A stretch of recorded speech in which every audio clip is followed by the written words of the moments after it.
Acer, or Multitech International as it was initially called, was founded in 1976 by Stan Shi, his wife, and three friends in Taiwan. The company was started with a simple goal to promote the application of the emerging microprocessor technology. Much of Acer's early success can be attributed to the company's culture. Starting with just $25,000 meant frugality was essential.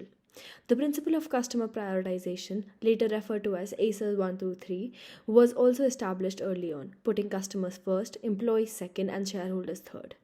Further foundations that shaped Acer was trusting employees and delegating meaningful responsibility, encouraging the education and development of employees, and a drive for excellence.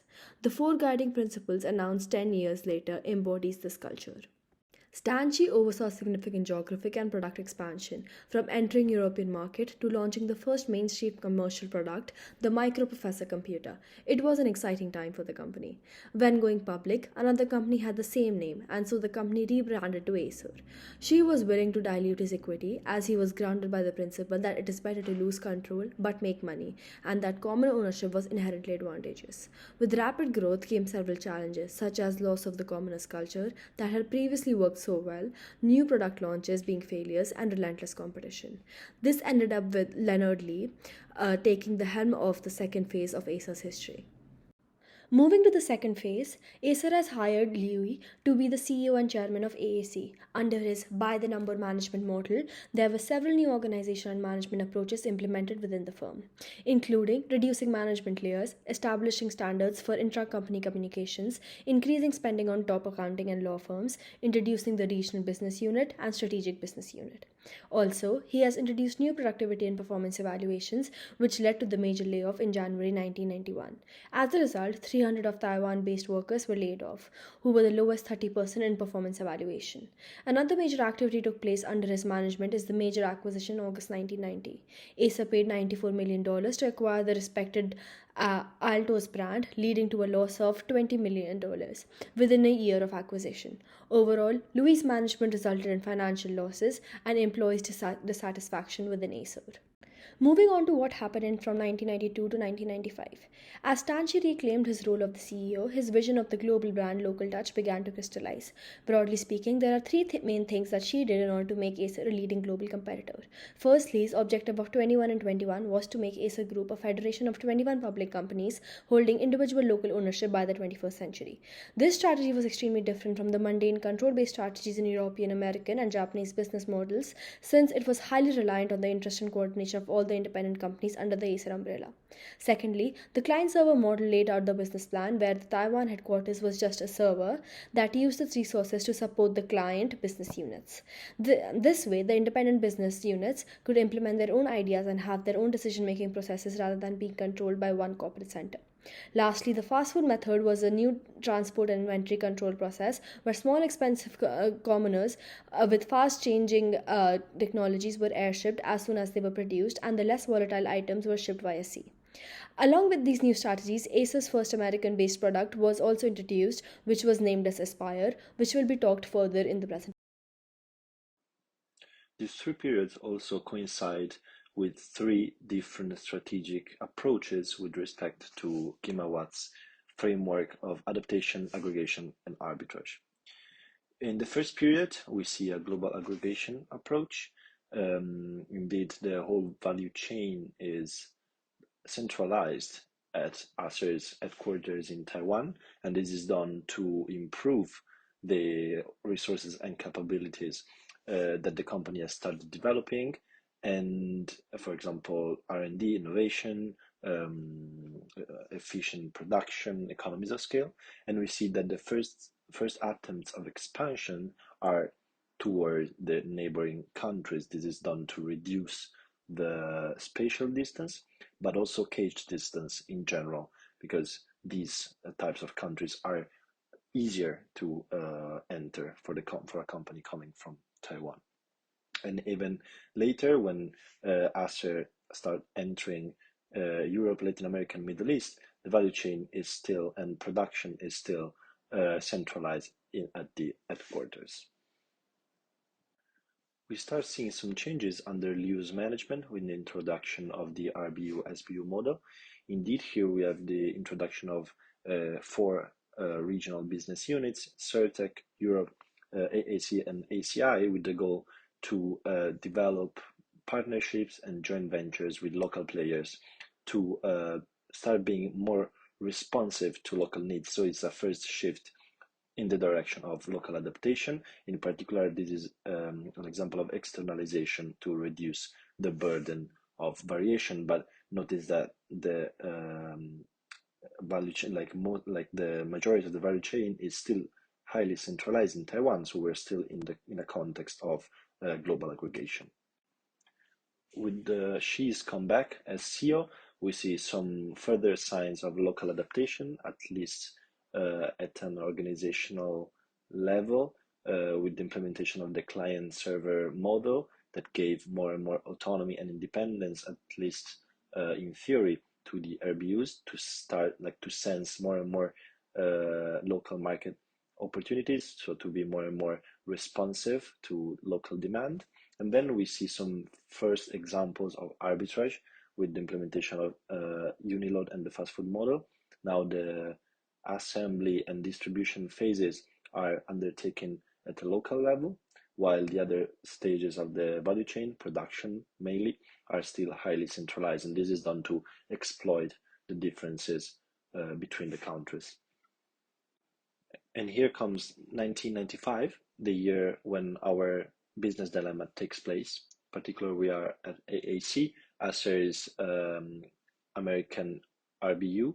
Here, the management starts thinking of designing, developing, and producing a new consumer PC, thought and developed, as I said, at an RBU level for a local market, in this case, the US. And this project, called the Aspire, is based on three positive market findings: an increasing trend in working at home, a rising interest in the internet, and the development in multimedia technologies. And always staying in the context of the AAA framework, we see how this project would constitute an important shift, strategic shift, a shift toward complete adaptation, because this is the case of a conception and development of a product following a locally sensed market opportunity. The business dilemma here originates from the fact that the potential advantages of the Aspire project also come with some potential downsides. And at the time, the four main criticisms were that AAC had just become profitable, that they would have faced a fierce competition in the American US PC market. They lacked an expertise in coordinating product development and delivery, and they would have lost the economies of scale that they had obtained with years of global aggregation. In the second part of our analysis, we can now evaluate the strategic options that Acer has to face the business dilemma that we presented. And first, it's important to give a very concise market overview on the US PC market. We can see that it is comprised of many different players. So it's a somehow fragmented market where Acer has just a paltry percentage of market share, 2.4%, and we can see four main players: Compaq, Apple, Packard Bell, and IBM. The first level of analysis entails the examination of the ownership advantages that Acer can exploit to succeed in the market that we've just described, and we recognize 7 of them.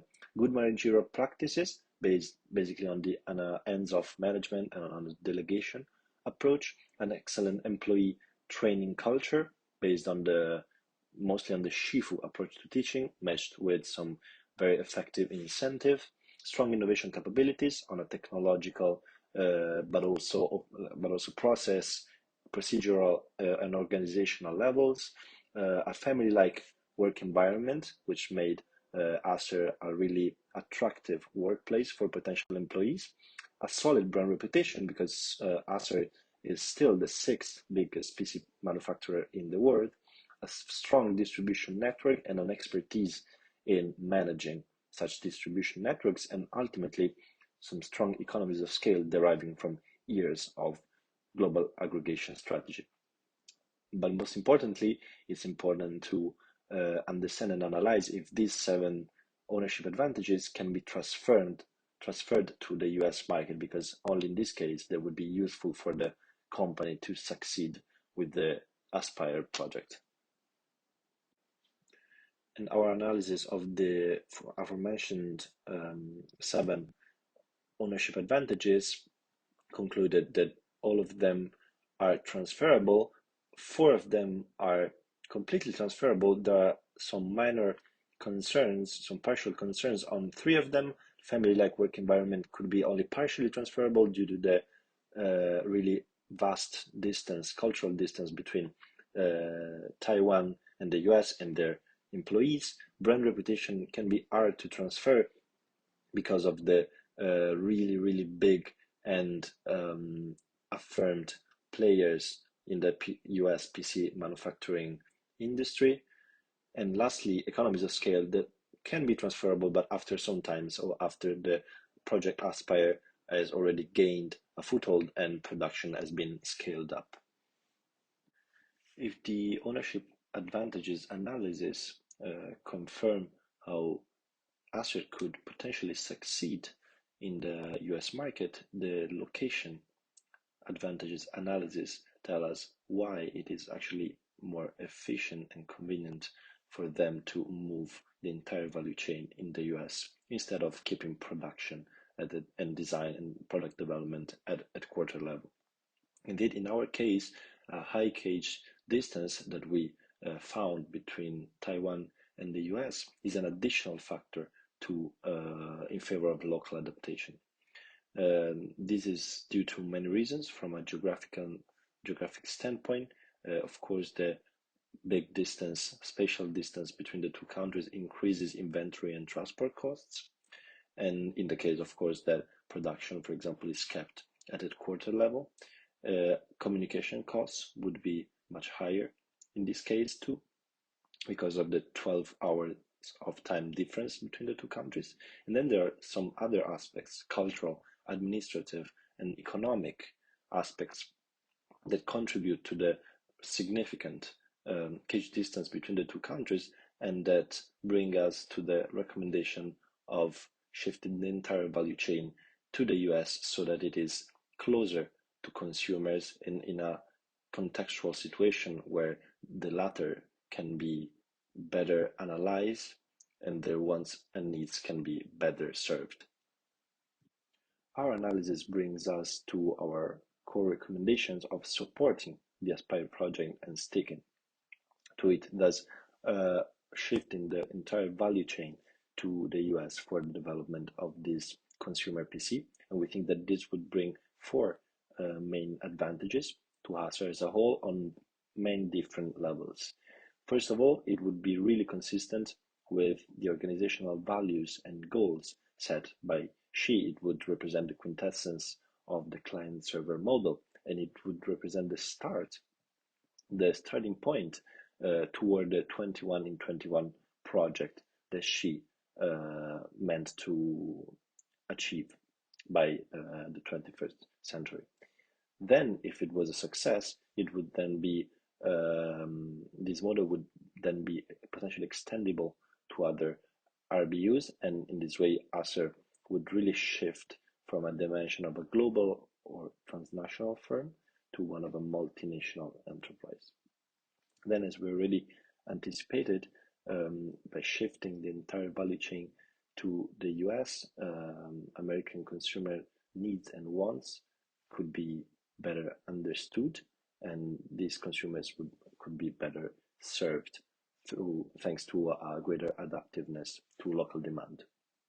And lastly, we think that this approach to the Aspire PC would diminish the so-called foreign company stigma that Acer would otherwise suffer from.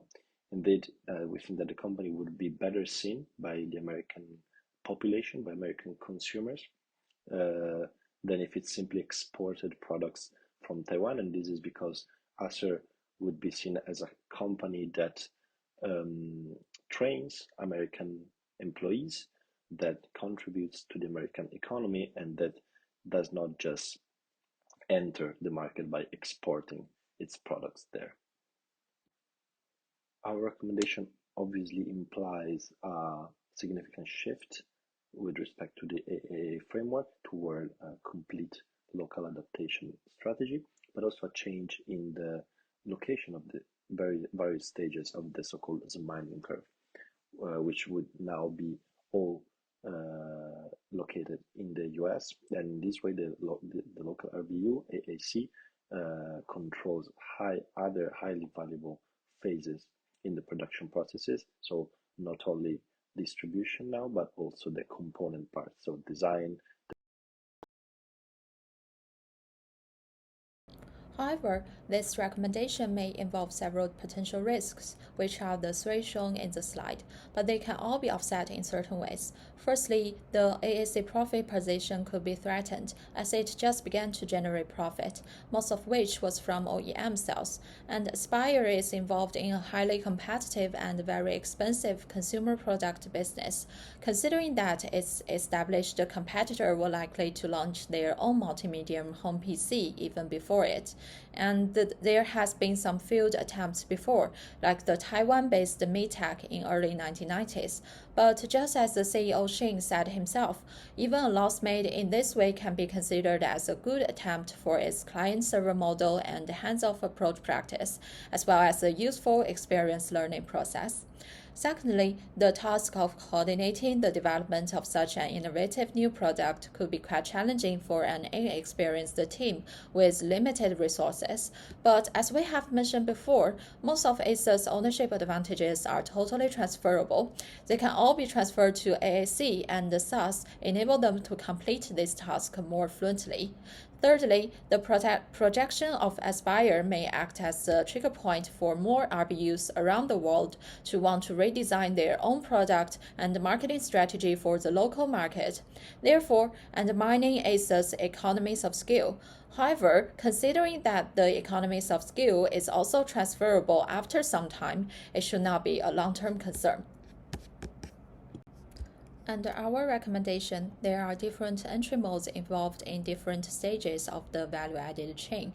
For product development, soft and hardware design, as well as manufacturing, we will keep doing them in-house in AAC, because in this way, the company can obtain a larger amount and more updated version of information of the local market, and it can have complete control over equity and operation. Besides, it can be viewed as an insider by the local market. As for the exterior design of PC, it has chosen joint venture with Fox Design, which should be considered as a wise choice because it can take advantage of the design company's resources and expertise in this field in this way, providing them with an opportunity to learn as well. And this local design company may also help to shorten the culture gap between US and Taiwan market. Lastly, for the assembly and the distribution, either acquisition or greenfield can be chosen.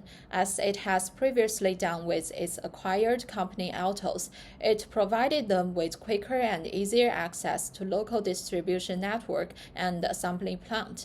And this acquisition also brought them with additional brand value and technology owned by the target company.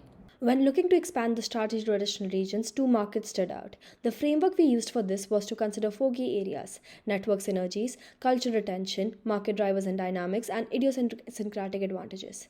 Canada has the lowest gauge distance of 1,231 and is culturally very similar to the USA, allowing Acer to leverage the expertise and supply chain network expertise they developed previously.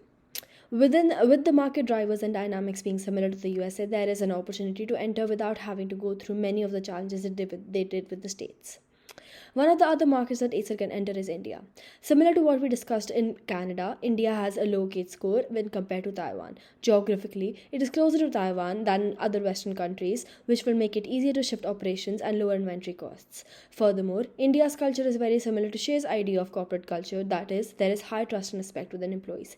There are several economic drivers that make India a target host country. There is a gradual increase in middle class income, hence increasing the customer base that hasn't been reached by other competitors.